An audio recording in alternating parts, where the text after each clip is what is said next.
Avanzando, hermanos, en esta lectura y estudio del Catecismo Mayor, ahora nos encontramos ante un par de preguntas que las trataremos en una misma ocasión, que tienen que ver con la Trinidad. La pregunta número 9 del Catecismo dice: ¿cuántas personas hay en la divinidad? La respuesta dice: en la divinidad hay 3 personas, el Padre, el Hijo y el Espíritu Santo, y estas 3 personas son un solo Dios verdadero y eterno, idénticas en sustancia, iguales en poder y gloria, aunque distintas por sus propiedades personales. Y la pregunta número 10, ¿cuáles son las propiedades personales de las 3 personas que hay en la divinidad? Y la respuesta: es propio del Padre engendrar al Hijo, y es propio del Hijo ser engendrado por el Padre, y es propio del Espíritu Santo proceder del Padre y del Hijo desde toda la eternidad. Hermanos, el tema de la Trinidad es un tema complejo. De el estudio de la teología dogmática, uno de los dogmas más complicados de entender y por lo tanto de explicar es este dogma o esta doctrina de la Trinidad. Existen muchas razones por las que es una de las más complejas para explicar. Ciertamente, la Trinidad es una doctrina que está implícitamente en la Biblia, pero que no aparece en la Biblia en ningún lado la palabra Trinidad. No podemos nosotros encontrar esta palabra. Esto ha venido bien a los enemigos de Jesús, a los enemigos de la Trinidad, a los enemigos de Dios, porque argumentan que los cristianos nos hemos inventado una doctrina que no está en la Biblia. Y nos hacen, pues, acusaciones severas al respecto de esta situación. Cualquiera de nosotros pudiese pensar que una acusación de esta naturaleza está en el pasado, quizá un par de siglos antes al nuestro. Sin embargo, tenemos que considerar que hoy día hay diferentes filosofías, sectas hoy, que niegan la Trinidad. Los unitarios, por ejemplo, los testigos de Jehová, por ejemplo, y algunos otros grupos importantes que están en este lugar, en México, y que están teniendo una predicación falsa de un evangelio que ellos se han acomodado, han negado pues la doctrina de la Trinidad. El Catecismo Mayor escribe preguntas acerca de este asunto en este apartado de la doctrina que hemos llamado el ser de Dios. Y no nos inventamos el llamado del ser de Dios porque eso está en la teología sistemática y en la teología dogmática. Estudiar el ser de Dios es una tarea del creyente. Y el Catecismo Mayor, escrito también como la confesión de fe, desde un punto de vista apologético, porque está haciendo una defensa ante los embistes, los ataques que en la época en que fueron escritos se estaban dando en ese momento. La negación de la Trinidad era un asunto muy importante que había que confirmarlo. No solamente en la época que se escribieron los credos y las confesiones se escribe acerca de la doctrina de la Trinidad. De todas formas, desde antes de que se establecieran estas confesiones y estos credos, existieron credos que estaban tratando de defender la Trinidad. El credo apostólico, el que nosotros sabemos de memoria, tiene un énfasis sobre la Trinidad, estableciendo pues las 3 personas como una declaración de fe de los cristianos de su época. Aun y cuando no sabemos nosotros en qué fecha fue escrito el credo apostólico, lo que sí sabemos es que fue un proceso largo, pero que fue confirmando cada vez la esencia de la Trinidad. Y en el credo apostólico hablamos de que nosotros creemos en Dios Padre Todopoderoso, Creador del cielo y de la tierra. Luego añadimos en Jesucristo, su único Hijo, y cronológicamente su vida, y rematamos con creo en el Espíritu Santo, luego la Santa Iglesia Universal, etc. Pero tenemos en el credo apostólico una declaración de nuestra fe trinitaria. Pero todavía no es suficiente, o aparentemente no fue suficiente, porque ya después, para contrarrestar una corriente que le llamaron la corriente arriana, en donde este personaje arrio estaba en contra de la Trinidad, en el Concilio de Nicea se estableció un credo que duró bastante tiempo y que fue confirmado en 2 reuniones. En uno que se llamó el credo niceno, que fue Nicea, y el otro, el credo constantinopolitano o niceno-constantinopolitano, que se hizo después para completar un credo que fue el emblema y fue el credo, fue la declaración de fe de la iglesia de su tiempo. El credo niceno es tan completo y tan perfecto en su redacción, que habla del Padre, del Hijo y del Espíritu Santo. Pero lo que hace el credo es justamente dar respuesta a la pregunta número 10 del Catecismo Mayor. El credo de Nicea, niceno-constantinopolitano, para hacerlo más completo, habla acerca del Padre, pero dice del Hijo que el Hijo no es creado, que el Hijo ha sido engendrado desde siempre, que el Hijo permanece en la misma sustancia que el Padre. Y luego añade en el constantinopolitano que el Espíritu Santo es de la misma sustancia que el Hijo y que el Padre. Así que establece el principio de que Jesús no es un ser creado, que es preexistente y que además participa de la misma sustancia que el Padre, y luego añaden al Espíritu Santo con la misma sustancia del Hijo y del Padre. Así que se fortalece la doctrina y se contrarresta una corriente arriana de este personaje que estaba enseñando en el mundo que el asunto de la Trinidad era un invento del hombre.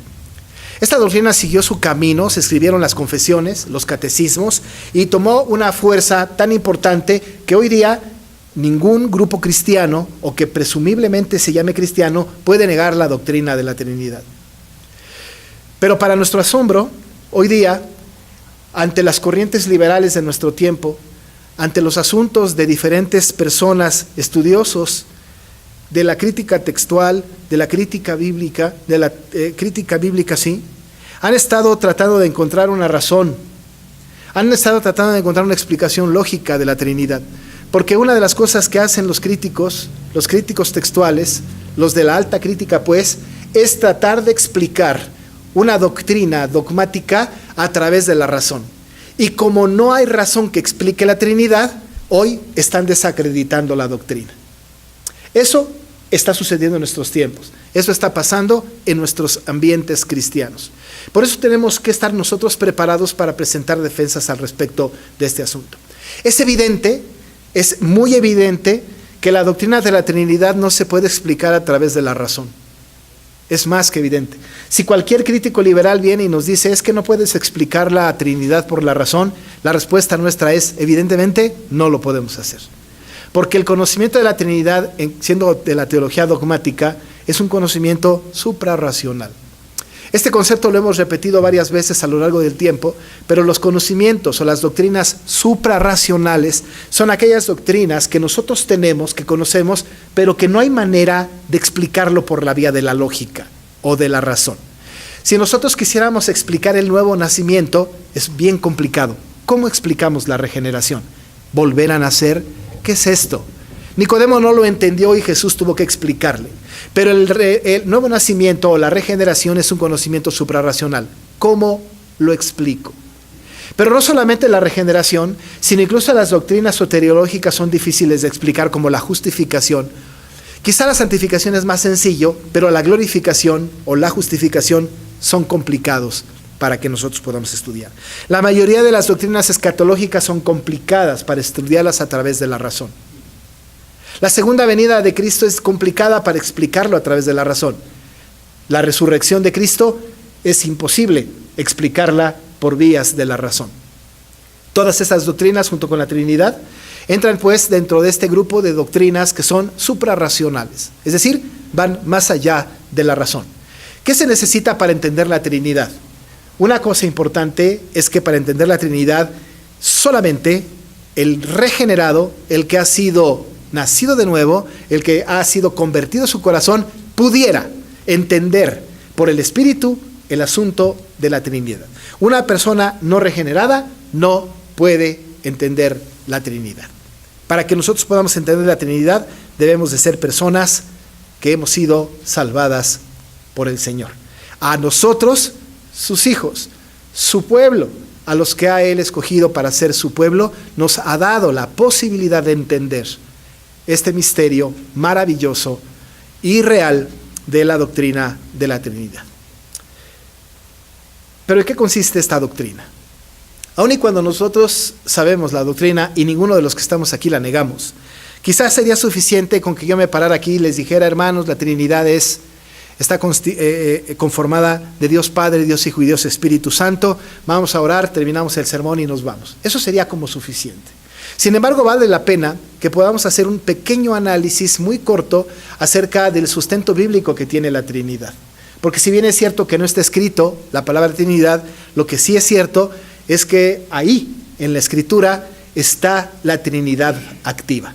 No la palabra, pero las tres personas juntas y las tres personas operando con tareas distintas están en la Biblia, de manera implícita o explícita.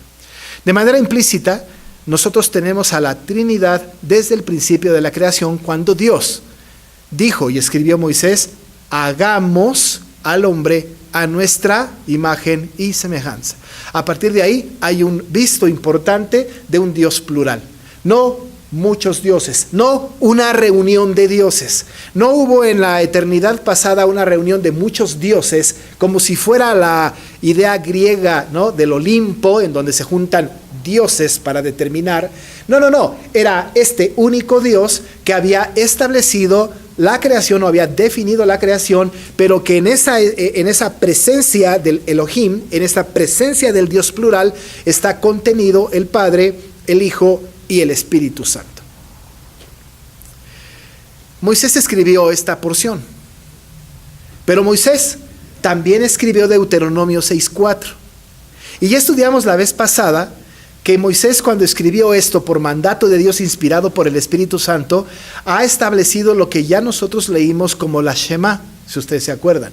Oye Israel, Jehová nuestro Dios, Jehová uno es. Y estableció a este Dios único, al Dios que no comparte su gloria con nadie, al único Dios al que nosotros tenemos que adorar. El pueblo de Israel se convirtió en un pueblo entonces que solamente adoraba a un Dios monoteísta, solo un Dios, y este Dios era Jehová, que Jehová es otro nombre para Elohim o Adonai, o El Shaddai, o Elión, o Elcana, y estudiamos un poco sus nombres. Así que desde el principio de la creación nosotros tenemos un aviso de este Dios plural, pero entonces Moisés añade el asunto de que solamente tenemos un Dios. Oye Israel, Jehová nuestro Dios, Jehová uno es. Y ahí empieza, en el ser de Dios, el estudio del catecismo, hablándonos de cuántos dioses hay. Y la respuesta del catecismo es un solo Dios. Y nosotros creemos en un solo Dios, uno y nada más que uno. Pero luego entonces el catecismo va avanzando y nos va preguntando sobre este único Dios. Y entonces la pregunta dice: ¿cuántas personas hay en esta divinidad? ¿Cuántas personas hay? Justo para llevarnos de la mano hacia el concepto trinitario de nuestra fe. Así que cuando hablamos de la Trinidad, hablamos que está desde el principio, que está confirmada el ser de Dios en la Shema de Deuteronomio 6:4, pero a partir de ahí, o no a partir de ahí, pero también, ¿no?, antes y un poco después, y por toda la Biblia, está implícita la Trinidad activa en la vida del pueblo escogido por Dios. Dicen los teólogos del pacto que incluso antes de la creación del mundo, en lo que le han llamado pacto de redención, Dios se reunió consigo mismo en la eternidad pasada y pactó la salvación del hombre. Y en ese pacto de redención que tenía que ver con la salvación del hombre, las tres personas de la Trinidad participaron. Un Dios en tres personas. Y las tres personas hicieron una reunión, por decirlo de alguna manera, en un pacto que Dios pacta consigo mismo la redención del hombre. Y es como si en esa reunión se hubiesen puesto de acuerdo y que Dios haya dicho algo como: yo voy a elegir a los que van a ser salvos. Hijo, tú vas a derramar tu sangre por ellos. Espíritu Santo, tú los vas a convencer de pecado. Y entonces establecen una tarea en equipo, y permítame que hablemos en estos términos, para la historia de la humanidad, siendo la Trinidad activa. En cada una de las etapas de la metanarrativa de la Biblia, una persona de la Trinidad tomó por algún lado, de alguna manera, el protagonismo. En el Antiguo Testamento, desde la creación del mundo hasta la venida de Cristo, pareciera ser que Dios el Padre estaba al pendiente de su creación, porque Dios directamente hablaba con el pueblo a través de los profetas. Dios descendía, Dios establecía su poder, Dios comunicaba su verdad, y entonces Dios hablaba con los profetas y hablaba con Moisés y hablaba con Abraham y hablaba con la gente, y ellos recibían instrucciones directamente de Dios Padre. La pregunta es, ¿el Hijo y el Espíritu Santo estaban en ese momento? Sí que estaban, por supuesto, estaban ahí porque son creadores también juntamente con Dios, y no es porque haya tres dioses, sino porque es uno solo. Ambos tipificados, ambos señalados, el Espíritu Santo moviéndose y el Hijo estaba siendo tipificado y anunciado como el que había de venir. Cuando Cristo viene, cuando Cristo nace, los 33 años de su presencia de Cristo en la tierra, es como si ahora a Cristo le tocara estar a cargo del mundo. El Padre en el Antiguo Testamento. Y luego entonces parece ser que cuando vino Jesucristo, Él se hizo cargo, porque dice que Dios se hizo hombre. Y vimos su gloria, gloria como del unigénito del Padre. De tal manera que cuando Jesús se relacionaba con la gente, les decía: el que me ha visto a mí, ha visto a mi Padre. El Padre y yo uno somos. Y como durante 33 años y el tiempo de su aparición o de su glorificación, después de su muerte, después de su resurrección, pareciera ser que Jesucristo se hizo cargo. Y las personas que hablaban con Cristo estaban hablando con Dios. De hecho, en muchas partes del Nuevo Testamento tenemos una mención de Cristo como de Dios. Tomás, cuando lo vio después de haber resucitado, se postró delante de él y le dijo: Dios mío y Señor mío. Muchas veces se mencionó a Jesús como Dios, pero el Señor se fue. El Señor muere, resucita y es ascendido al cielo. Y cuando Él se va, deja la promesa del Espíritu Santo. Y yo me voy, pero detrás de mí viene otro, y habla del Consolador. Y pareciera ser que desde que Cristo se fue, el Espíritu Santo ha estado a cargo del negocio. Ha estado a cargo de la tierra. Porque el Espíritu Santo ahora es el que nos convence. El Espíritu Santo es el que nos dirige. El Espíritu Santo es el que nos redarguye. El Espíritu Santo es el que nos mueve a toda verdad. ¿Ahora está ausente el Padre y el Hijo? No, están presentes también. Pero en la operatividad de la Trinidad, cada parte de la Trinidad está vigente en algún momento. Al final del tiempo, cuando todo termine, habrá una conjunción hermosa trinitaria, porque entonces con gran poder y gloria el Señor Jesucristo descenderá de las nubes. Entonces el Espíritu Santo hará su labor y nos conformará al cuerpo de Cristo. Vamos a ser glorificados a través de Él y vamos a estar con el Padre por siempre. No que no esté ahora, sigue estando presente. La Trinidad sigue vigente. No puede haber salvación sin que la Trinidad completa participe en la salvación. Dios me escogió, el Espíritu Santo me convenció, Cristo murió por mí. La Trinidad pues es operativa, y el apóstol Pedro lo dice de una manera bastante particular. Él dice que aquellos creyentes fueron elegidos según la presciencia de Dios, santificados por el Espíritu para obedecer y ser rociados con la sangre de Jesucristo. Ahí, en este texto, está la operatividad de cada una de las partes de la Trinidad. Esta Trinidad de la que nosotros hemos hablado opera de manera conjunta en toda la obra redentora y en el proceder, en el devenir del mundo. No hay una sola cosa que digamos, esto el Espíritu no sabe, no se enteró el Hijo, esto solamente lo hizo el Padre. Todos los acontecimientos están dirigidos por toda la divinidad, la cual tiene contenida la Trinidad. Desde el punto de vista de la teología dogmática, tenemos que definir que la Trinidad está conformada por Dios Padre, por Dios Hijo y por Dios Espíritu Santo. Tenemos que establecer que Dios Padre, Dios Hijo y Dios Espíritu Santo son tres personas distintas en una misma sustancia. Es decir, es un solo Dios, pero hay tres diferentes personas. ¿Cómo lo explicamos? No se puede. Cualquier analogía del mundo que nosotros traigamos para tratar de explicar queda cortísimo para entender la esencia y la profundidad de la doctrina. Algunos han pensado que se puede explicar la doctrina de la Trinidad, por ejemplo, hablando de los poderes de nuestro país. Un solo poder, pero está, no, un solo gobierno, pero está el poder ejecutivo, legislativo y judicial. Queda corto. No da mérito a la Trinidad. Algunos otros pudiesen decir que es una flor con 3 pétalos o con 3 hojas, como el trébol. Queda lejos de la Trinidad. Algunos más lo han afirmado o han querido explicarlo con las características del agua, porque es agua en 3. Puede ser sólido, líquido o gaseoso. Entonces la Trinidad es como el agua, pero queda corto todavía. Porque en todas las analogías que nosotros pudiésemos rescatar de la humanidad, ninguna de ninguna manera se acerca ni tantito justo al conocimiento suprarracional de la Trinidad. Le preguntaron a este teólogo, R.C. Sproul, ¿usted puede definir la Trinidad? Y él dijo, de ninguna manera. Pero usted es un teólogo de primer nivel, debería de tener una explicación sobre la Trinidad.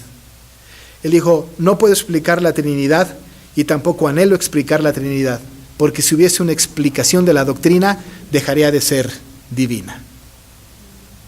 No se puede ni siquiera intentar explicarla. Esto se recibe solamente por medio de la fe.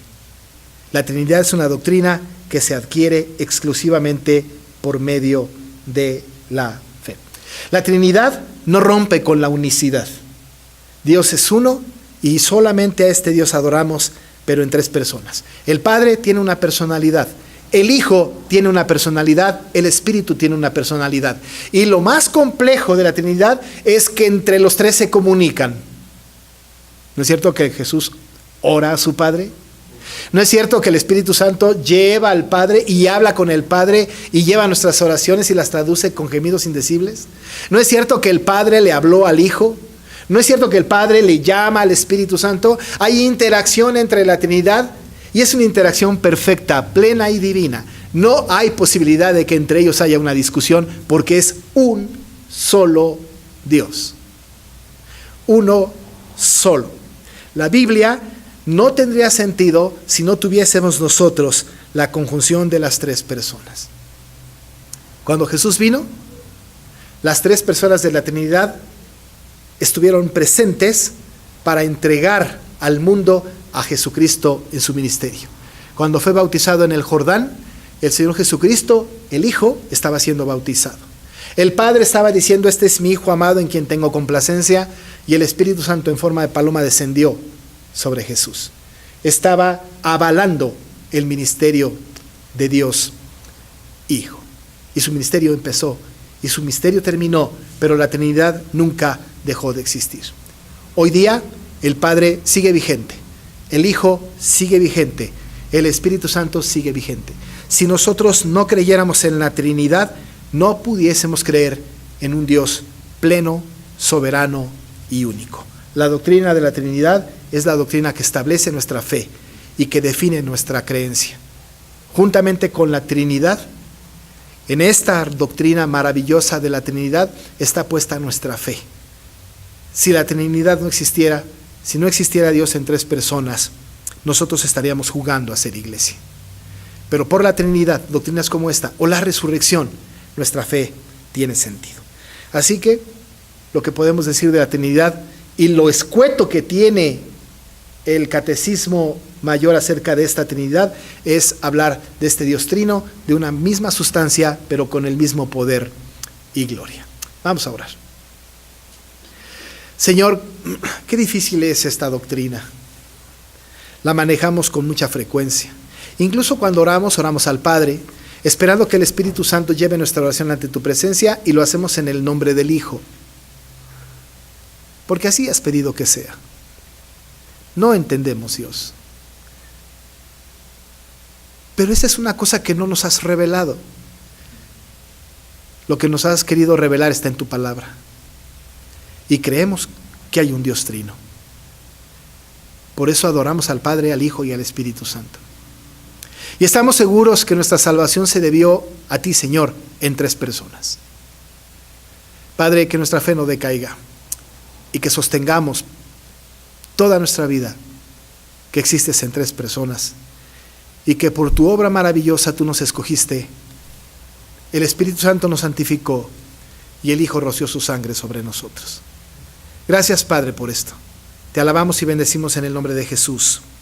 Amén.